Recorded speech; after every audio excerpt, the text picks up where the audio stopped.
Hello guys, welcome to our YouTube channel. And हम लोग last class में cover किए थे, डायरेक्टिंग चैप्टर कंप्लीट कर लिए थे। और आशा करते हैं कि आप लोग पूरा वीडियोस देखे होंगे और आपको वीडियोस भी अच्छा लगा होगा। तो हम लोग आज बिजनेस स्टडीज़ के एक पोर्शन का आखिरी चैप्टर कवर करने वाले हैं, जिसका नाम क्या है? कंट्रोलिंग। कंट्रोलिंग, इसमें हम लोग टॉपिक जो पढ़ने वाले हैं, definitions, features, importance, process and limitations, जो एक फुल्ली चैप्टर हम लोग कंप्लीट करेंगे एक वीडियोस में। ठीक है। तो आखिर में कंट्रोलिंग होता क्या है? ठीक है। तो कंट्रोलिंग क्या होता है? तो हम लोग पहले फंक्शंस पढ़ रहे थे, मैनेजमेंट के फंक्शंस। फर्स्ट फंक्शन क्या था हमारा? प्लानिंग। ठीक है। Second function organising, staffing, directing and controlling. तो प्लानिंग क्या था? प्लानिंग उसको बोला जाता है जो किसी भी काम को करने से पहले उस काम के बारे में सोचना ही क्या कहलाता है? हमारा प्लानिंग कहलाता है। दूसरा पॉइंट क्या था? ऑर्गेनाइजिंग। मतलब सोचे हुए काम को करने के लिए हमको किस किस चीज़ की रिक्वायरमेंट है, उस चीज़ का अरेंजमेंट करना या उस चीज़ को ऑर्गेनाइज करना ही क्या कहलाता है? ऑर्गेनाइजिंग। देन ऑर्गेनाइज कर दिए सामान, जो भी हमको रॉ मटेरियल चाहिए, लोगों के कितने रिक्वायरमेंट है, ठीक है, तो वो सारी चीज़ ऑर्गेनाइज करना हमारा क्या कहलाता है? ऑर्गेनाइजिंग। देन क्या हमारा मटेरियल आने के बाद क्या काम करने के लिए क्या खुद काम करेंगे या हमको लोगों को हायर करना पड़ेगा उस काम को करने के लिए? तो जितना मटेरियल है हमारे पास या जिस चीज़ का हमने ऑर्गेनाइज़ किया है उस काम के उसके अकॉर्डिंग हम क्या करते हैं? लोगों को हायर करते हैं। ठीक है, क्योंकि हमको कितने बंदे की रिक्वायरमेंट है, कितने एम्प्लॉयज़ की रिक्वायरमेंट है जो उस काम को पूरा करेंगे, ज़रूरत के हिसाब से हम क्या करते हैं? हायर करते हैं। उसी को क्या बोलते हैं? स्टाफिंग बोला जाता है। देन स्टाफिंग हो गया। अब जो स्टाफ हायर किए हैं, क्या वो खुद पे काम करने लेंगे? देन नेक्स्ट फंक्शन क्या था हमारा? डायरेक्टिंग। अब जितने भी एम्प्लॉयज़ हमने हायर किए उसको बताना कि आपको कैसे काम करना है, क्या काम करना है, किसके अंडर में काम करना है, उसी को डायरेक्ट करना, बताना ही क्या कहलाता है? हमारा डायरेक्टिंग कहलाता है। ठीक है। देन अब लास्ट टॉपिक आ गया, अब हमारा काम हो गया। अब लास्ट टॉपिक हमारा क्या है? Last function controlling. अब ये क्या होता है कंट्रोलिंग? तो कंट्रोलिंग में हम लोग यही करते हैं कि जितने भी काम हमने प्लानिंग से लेके डायरेक्टिंग तक परफॉर्म किया होता है, ठीक है, जो भी हमने प्लान किया होता है कि हमको ये सारे काम करने हैं, ठीक है, अब जब डायरेक्टिंग हो गया, हमारा पूरा काम परफॉर्म हो गया, तो कंट्रोलिंग में हमारा ये काम होता है कि प्लानिंग में जो हमने कर रखा था और जो एक्चुअली में हमारा वर्क हुआ है, क्या प्लान के अकॉर्डिंग हमारा वर्क हुआ है? ठीक है, क्या हुआ? प्लान के अकॉर्डिंग क्या हमारा वर्क हुआ है? उसके लिए क्या करते हैं? देखिए, जायज़ बात है, सपोज कीजिए हमारा टारगेट क्या होगा? प्लान किए होंगे तो कहीं ना कहीं कुछ टारगेट किए होंगे। प्लान जब किए होंगे तो कहीं ना कुछ टारगेट होगा हमारा, सेल्स टारगेट। सपोज कीजिए कि 100 करोड़ हमको सेल करने थे, ठीक है, जो ये मैंने प्लानिंग कर रखा था, ठीक है। लेकिन जब हमने सेल्स करने की बारी आई, जब डायरेक्टिंग कर लिए, सब कुछ काम मेरा परफॉर्म हो गया, तो हमारा टारगेट क्या हुआ? 90 करोड़। या तो ये पॉसिबल चांस है या तो 110 करोड़, ऐसे हो सकता है, या तो ज़्यादा होगा या तो कम होगा। लेकिन अब क्या करते हैं कंट्रोलिंग में? तो ये 10%, मतलब 10% ही आएगा ना, ये 10 करोड़ का जो डिफरेंस आया है इसके और इसके बीच, ठीक है, इसको हम एनालाइज करते हैं। इस वेरिएशन जो है, ये जो डिफरेंस आया है, ये क्यों आया डिफरेंस? क्या जो हमने प्लान कर रखा था उसके अकॉर्डिंग काम हुआ या फिर नहीं हुआ? आखिर 90% पे हमने कवर किया, तो इसके रीज़न क्या है? इस रीज़न को फाइंड आउट करना, ठीक है, उसी को क्या कहते हैं? कंट्रोलिंग कहते हैं। अब ये कंट्रोलिंग क्यों ज़रूरी है? क्योंकि ताकि हम जब नेक्स्ट टाइम मैनेजमेंट का काम करें या जो भी हमारा टारगेट अचीव करने का काम हो, तो क्या हो, इस ये जो डेविएशन आया है उस डेविएशन को हम फुलफ़िल कर सकें, या जितने भी कमी हमने की रखी होगी या जितने भी हमने डिफ़ॉल्ट किए मैनेजमेंट में, तो वो सारी कमी को हम फुलफ़िल कर सकें। इसलिए हमको कंट्रोलिंग करना बहुत ही ज़्यादा ज़रूरी हो जाता है। ठीक है, तो ये सारे पॉइंट थे। देखते हैं डेफिनेशन से कंट्रोलिंग एक्चुअली में होता क्या है। ठीक है, तो देखते हैं एक, देखिए कंट्रोलिंग क्या होता है, यहाँ से हम लोग देखेंगे। देखिए डेफिनेशन क्या है? Controlling is the process. Controlling एक तरह का क्या है? प्रोसेस है। फिर से एक बात आ गई, क्या? प्रोसेस, मतलब कुछ ना कुछ स्टेप इसमें इन्वॉल्व होंगे। तो controlling is the process of monitoring. Monitoring का मतलब क्या होता है? जाहिर सी बात है, देखना, evaluating and comparing actual performance with the plan performance. मैंने क्या कहा?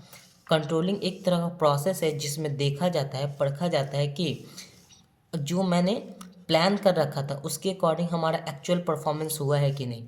ठीक है, क्या कर रहे हैं, कंपेयरिंग करें किससे, एक्चुअल परफॉर्मेंस जो एक्चुअली में हुआ है विद द प्लान्ड गोल्स। मतलब जो मैंने पहले टारगेट कर रखा था उसको कंपेयर करते हैं हम एक्चुअल परफॉर्मेंस से। ठीक है, एंड टेकिंग करेक्टिव एक्शन, मतलब कि जो डेविएशन है, अभी मैंने बताया 10 करोड़ का डेविएशन आया था कि अगर मैंने कोई गलती की है और जिसकी वजह से मेरा 10 करोड़ कम हो गया है टारगेट को अचीव करने में, तो उसको शॉर्ट आउट करने के लिए, उसको सॉल्व करने के लिए, ताकि हमारा 10 करोड़ का डिफरेंस नेक्स्ट टाइम से ना है, तो उसको सॉल्व करने के लिए जो भी हमको कदम उठाने पड़ेंगे या किसी भी तरह का डिसीजन लेना पड़ेगा वो लेते हैं। तो क्या बोल रहा है, कंपेयर करने के बाद and taking corrective action to ensure that organisational objective are achieved efficiently and effectively.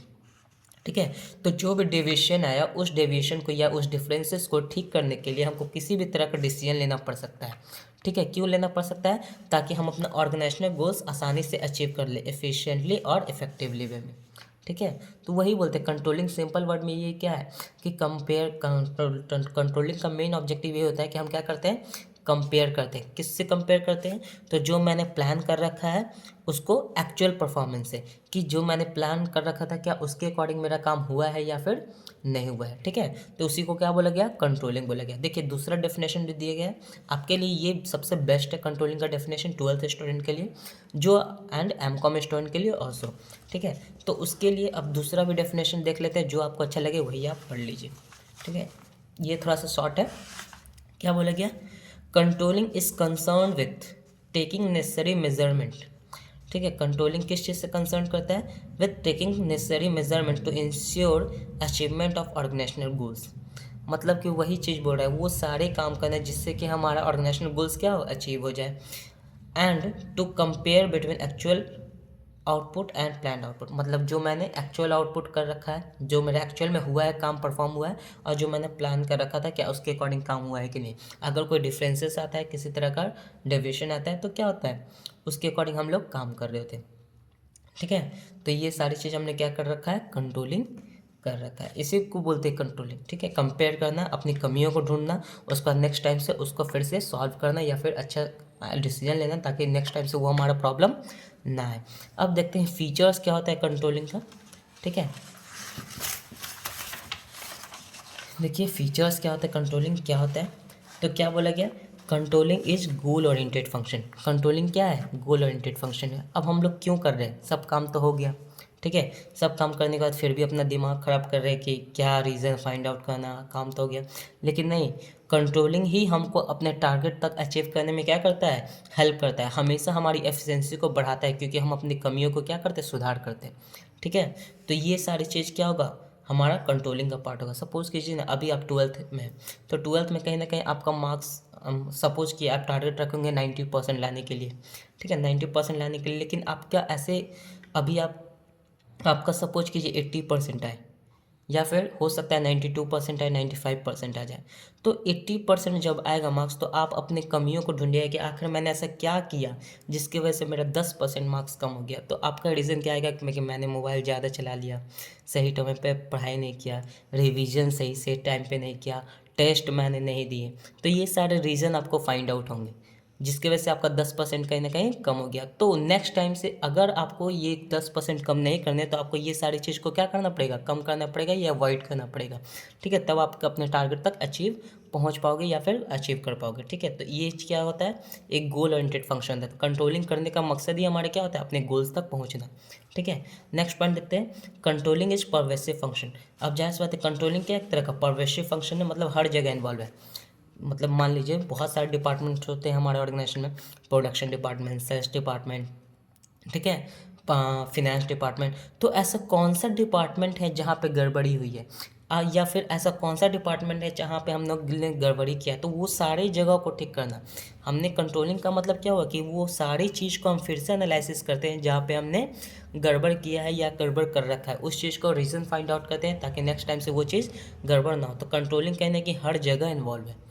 ठीक है, अपने आपके ऑर्गेनाइजेशन के हर जगह, हर एक फंक्शन में कंट्रोलिंग कहीं ना कहीं इन्वॉल्व होता है। वहाँ पे कंपेयर करते हैं कि क्या मैंने प्रोडक्शन डिपार्टमेंट का क्या टारगेट था, सेल्स डिपार्टमेंट का क्या टारगेट था, फिनांस डिपार्टमेंट का क्या टारगेट था और क्यों हम अपना टारगेट अचीव नहीं कर पाए। ठीक है, ये सारी चीज़ हम लोग फाइंड आउट करते हैं। ठीक है, तो ये परवेसिव फंक्शन है, हर जगह इन्वॉल्व है। Controlling is continuous function. Controlling क्या है? कंटिन्यूस फंक्शन है। कंटिन्यूस फंक्शन क्यों? क्योंकि इसी के थ्रू तो हम अपने मैनेजमेंट को एफिशिएंट करते हैं ना। हम अपने रीजन को फाइंड आउट करते हैं, हम अपने कमियों को पूरा करते हैं, कमियों को ख़त्म करते हैं। ठीक है, तो ये कंटिन्यूस वे में चलता ही रहता है, हमेशा हम अपने आप को इम्प्रूव करने की कोशिश करते हैं, इसलिए इसको क्या बोला गया? कंटिन्यूस फंक्शन बोला गया। Controlling is backward and forward looking. मतलब क्या है कंट्रोलिंग? ये सबसे बेस्ट पॉइंट है, ये एमसीक्यूज में पूछा जाता है। Controlling is backward and forward looking. मतलब कंट्रोलिंग क्या है? ये अपने आप को पीछे भी देखता है कि जो मैंने पहले जो प्लान कर रखा था उसके अकॉर्डिंग काम हुआ है कि नहीं। ठीक है, अभी मैंने रीज़न फाइंड आउट कर लिए, जितने सारे प्रॉब्लम हुए उसके फाइंड आउट कर लिए। अब उसी के अकॉर्डिंग हम फॉरवर्ड लुकिंग करेंगे, मतलब उसके अकॉर्डिंग हम क्या करेंगे? प्लान करेंगे क्या फ्यूचर का, कि ये सारी चीज़ें गड़बड़ी नहीं होनी चाहिए, या इन सारी चीज़ों को ध्यान में रखते हुए हम अपना प्लानिंग करेंगे नेक्स्ट ईयर के लिए या फिर नेक्स्ट गोल के लिए। ठीक है, तो कंट्रोलिंग को बैकवर्ड बोला गया, मतलब जितने सारे गलतियां की हैं हमने उसको फाइंड आउट कर लिए, बैकवर्ड इसको बोला गया। And looking forward, looking forward करने का मतलब क्या है कि आगे हमको कौन कौन सी गलती नहीं करनी है, इसलिए कंट्रोलिंग को बैकवर्ड एंड फॉरवर्ड लुकिंग कहा गया है। क्लियर है? Next point, controlling is related to result. अब जाहिर सी बात है, कंट्रोलिंग कब करते हैं? जब हम अपने डायरेक्टिंग तक पूरा काम परफॉर्म कर लेते हैं तो हम रिजल्ट का ही तो फाइंड आउट करते हैं ना, कि आखिर मैंने जो टारगेट रखा था वो मेरा अचीव हुआ कि नहीं हुआ। अगर नहीं हुआ तो क्यों नहीं हुआ, अगर हो गया तो क्या मैंने अपना टारगेट कम सेट कर रखा था या अपने आप को कम आका था, ये चीज़ इसका भी एनालिसिस किया जाता है। ठीक है, तो कंट्रोलिंग किस चीज़ से रिलेटेड है? रिजल्ट से रिलेटेड है। ठीक है, ये क्वेश्चन आता है, हिट क्वेश्चन है, controlling is related to result, याद रखिएगा। एक पॉइंट समझ में आ गया। नेक्स्ट पॉइंट देखते हैं हमारा, ये हमारा फीचर्स था। हो आशा करते हैं ये सब पॉइंट आपको समझ में आएंगे। नेक्स्ट पॉइंट देखते हैं, इंपॉर्टेंस। कंट्रोलिंग करना आखिर क्यों ज़रूरी है? ठीक है, ये सारी चीज़ हम लोग देखते हैं। देखिए, controlling helps in achieving organisational goals. जाहिर सी बात है, कंट्रोलिंग ही होता है जो हमको ऑर्गेनाइजेशनल गोल्स को अचीव करने में क्या करता है? मदद करता है। अभी तो बताया कंट्रोलिंग क्या करता है? हमारी कमियों को दूर करने में हेल्प करता है, इसलिए ये अचीव करने में मदद करता है। और जो भी हमने गलतियाँ कर रखी है उसको दोबारा करने के लिए भी रेस्ट्रिक्ट करता है। ठीक है, next point, it ensure order and discipline.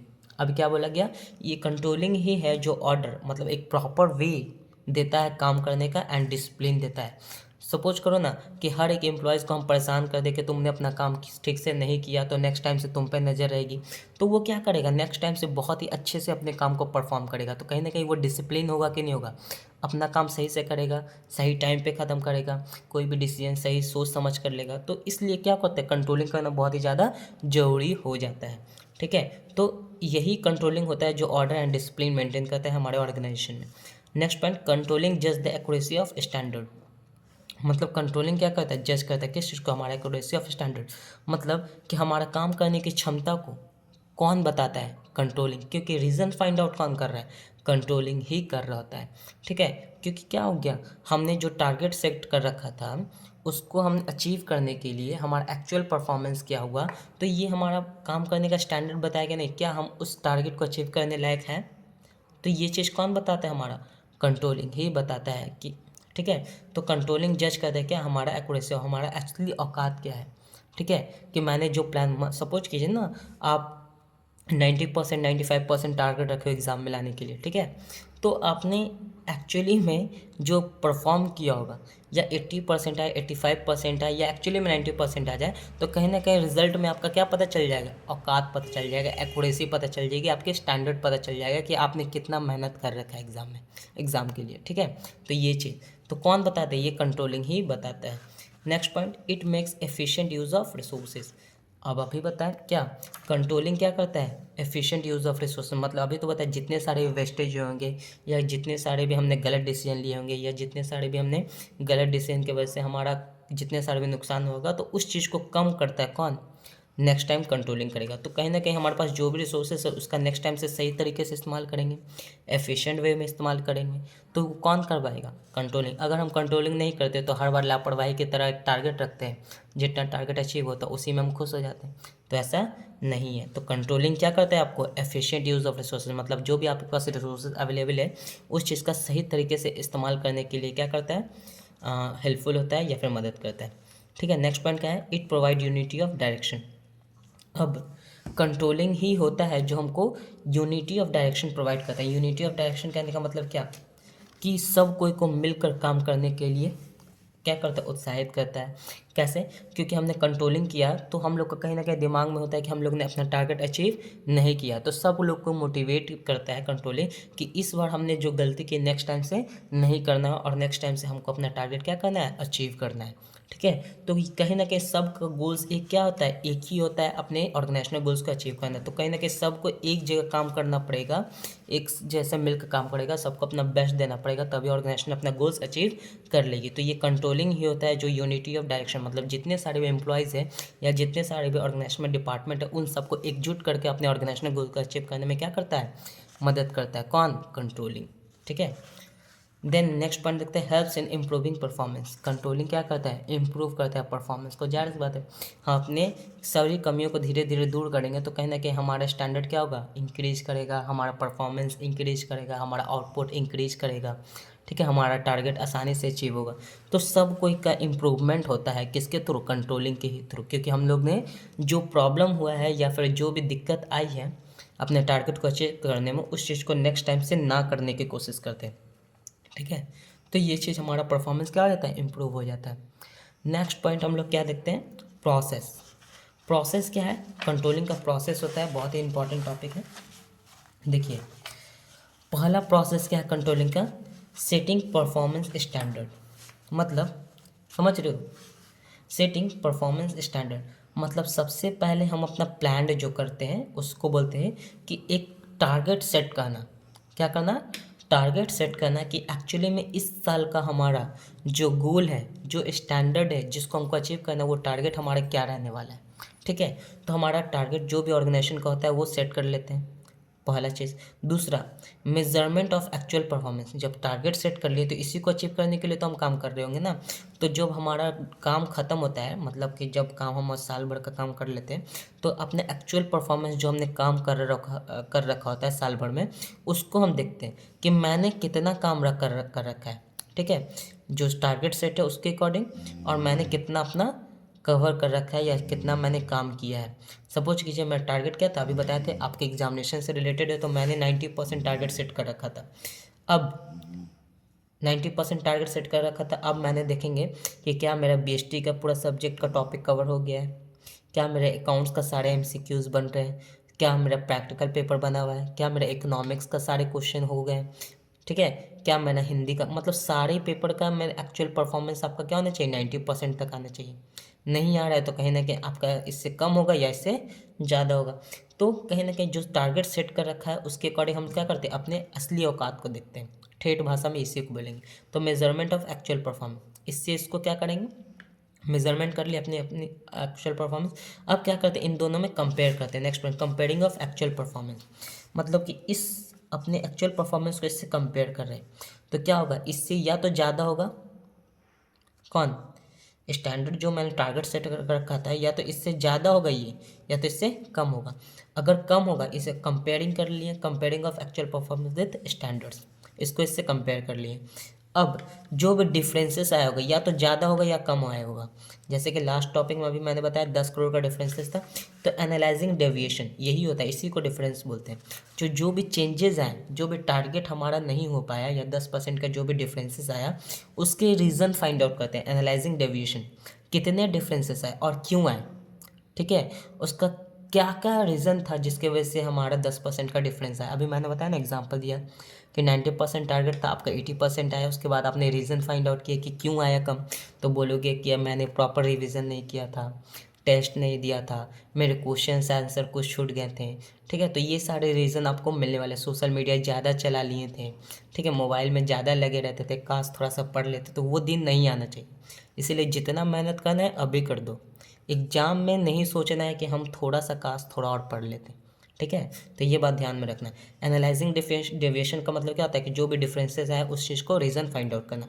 Then जब रीज़न फाइंड आउट कर लिए तो टेकिंग करेक्टिव एक्शन, तब आपको क्या करना है, सोशल मीडिया कम यूज करने हैं, टेस्ट ज़्यादा लगाना है, रिवीजन ज़्यादा करना है, तो वही सब तो एक्शन होता है ना। तो इसके अकॉर्डिंग इस चीज़ को ख़त्म करने के लिए हम क्या कर रहे हैं, टेकिंग करेक्टिव एक्शन, सही डिसीजन ले रहे हैं इसको अपने जो भी कमी थी उसको पूरा करने के लिए। तो ये हमारे कंट्रोलिंग का प्रोसेस था, जो बेस्ट प्रोसेस है, इससे बेस्ट नहीं हो सकता है।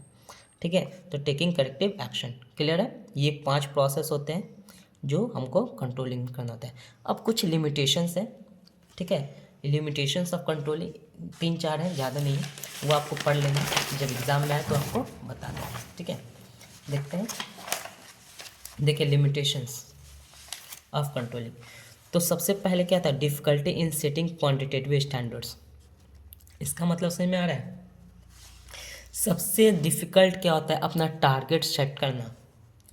मतलब कि सिर्फ बोलना से काम नहीं चलता है कि आपने बोल दिया 95% मेरा टारगेट है, 90% मेरा टारगेट है। सबसे ज़्यादा डिफ़िकल्ट यही हो जाता है कि अपनी क्षमता को नहीं देखते हैं, बस बोल देते हैं।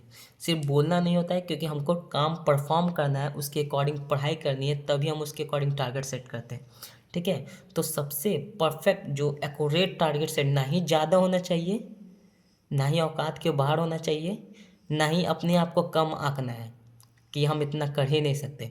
तो आपका टारगेट उतना ही होना चाहिए जो आपसे मेहनत करवाए, आप में इम्प्रूवमेंट करवाए। और इतना टारगेट भी नहीं हो जाना चाहिए कि वहाँ तक हम कभी पहुँच ही नहीं सकते। मतलब हम टारगेट नहीं रख ले कि हमको 100% लाना है। क्या ये पॉसिबल है? नहीं पॉसिबल है। 95% पॉसिबल है, लोग लाते हैं, ठीक है। तो सबसे ज़्यादा डिफ़िकल्ट यही हो जाता है कि हमारा टारगेट क्या होना चाहिए, ये पहला इसका लिमिटेशन है। दूसरा, no control on external factor. मतलब कि बिजनेस जब हम कर रहे हैं तो बहुत सारे एक्सटर्नल फैक्टर्स हैं जो हम बिजनेस इन्वायरमेंट में पढ़ाए हैं कहीं ना कहीं, जिस पे हमारा कंट्रोल नहीं होता है। जैसे कि गवर्नमेंट किसी तरह का पॉलिसी या डिसीजन ले गया, या इन्फ्लेशन बढ़ गया, ठीक है, या फिर जीडीपी का रीज़न आता है, हो सकता है ना, या फिर नेचुरल क्लामिटीज़ की वजह से कुछ प्रॉब्लम आ गई, तो कहीं ना कहीं बिजनेस में हमारा इफेक्ट होता है जिस पे हमारा कंट्रोल नहीं होता है। वो भी क्या होता है, तरह का लिमिटेशन बन जाता है कंट्रोलिंग के लिए, क्योंकि मैंने प्लान कर रखा था कुछ और सोच कर, हो गया कुछ और, ठीक है। तो ये सारे रीज़न हमारे लिमिटेशन बन जाता है कंट्रोलिंग के। Third point, resistance from employees. अब ये जो काम है कंट्रोलिंग का, एम्प्लॉयज़ ये काम नहीं करवाना चाहते कि मैंने तो साल भर मेहनत कर दिया, अब साल भर के बाद भी हमसे फालतू का काम करवा रहे हैं। क्या रीज़न था, क्या क्या काम किए आप, कैसे किए। तो कहीं ना कहीं एम्प्लॉयज़ बहुत इस चीज़ को क्या करता है, नकारता है, बोलता है, रोक लगाता है कि नहीं नहीं ये सब काम नहीं करेंगे, ठीक है। तो एम्प्लॉयज़ के द्वारा बहुत ही ज़्यादा अपोज किया जाता है। पूछ सकता है कि एक मैनेजमेंट का ऐसा कौन सा फंक्शन है जो एम्प्लॉय के द्वारा रेसिस्टेंस किया जाता है या अपोज किया जाता है, तो यही आपका कंट्रोलिंग होगा, ठीक है, याद रखना। तो ये एम्प्लॉयज़ के द्वारा बहुत ही ज़्यादा अपोज किया जाता है, कोई भी ये काम कंट्रोलिंग का काम नहीं करना चाहते, क्योंकि उससे 100 तरह का सवाल पूछे जाते हैं और किसी को कितना याद रहता है, ठीक है, ये चीज़। एंड फोर्थ पॉइंट क्या है, टाइम एंड कॉस्ट कंज्यूमिंग। मतलब ये बहुत ही ज़्यादा टाइम कंज्यूम करता है। सोच रहे हो साल भर का काम तुम 1 हफ्ता 2 हफ्ता में करवाना चाह रहे हो, क्या क्या काम किए थे, क्या नहीं किए थे, वो सारी चीज़, पहले तो टाइम लगेगा, ऊपर से कॉस्ट भी बहुत ज़्यादा पैसा लगने वाला है, ठीक है। तो ये सारे लिमिटेशन बन जाते हैं किसके, कंट्रोलिंग के।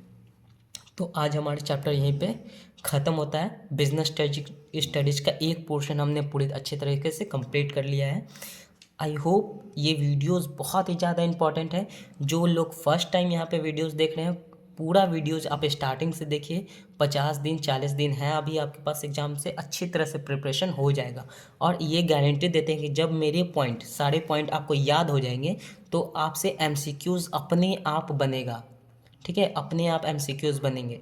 तो अगर आपको वीडियोस अच्छा लगे तो प्लीज़ चैनल को like and subscribe and share कीजिए, आपके लिए बहुत ही ज़्यादा बेनिफिशियल होने वाला है। एक और अनाउंसमेंट हम कर रहे हैं कि जब आप ये कंट्रोलिंग का लास्ट पार्ट देख लीजिएगा, तो हम आपको 3 से 4 दिन के अंदर आपको हम 130 ऑब्जेक्टिव देंगे, एमसीक्यूज़। क्या देंगे, एमसीक्यूज़। यहीं पे करवाएंगे, वीडियोस पे अपलोड कर देंगे। और ये मेरी बात की गारंटी है कि वो 130 एमसीक्यूज़ आप कैसे भी करके याद कर लीजिए, और याद करने के बाद कहीं आपको नहीं पढ़ना है, कम से कम 40 से 45 नंबर आप फ्री का लेकर आओगे।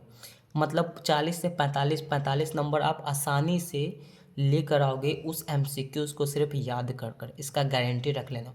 और जब एग्ज़ाम देकर आओगे तो आप प्लीज़ कमेंट करने आना, ठीक है, या फिर कमेंट करने आना, चाहे हमको गाली दे दो कोई दिक्कत नहीं है, लेकिन कमेंट करने आना कि आपसे कितने क्वेश्चन सही बने और कितने क्वेश्चन गलत बने, और मेरे एमसीक्यूज़ को मिला लेना, उसी से क्वेश्चन आएगा ज़्यादातर, ठीक है। तो ये बात याद रखना, हम अपलोड करेंगे, ठीक है। आज के लिए इतना ही। Have a good day, thanks for watching videos.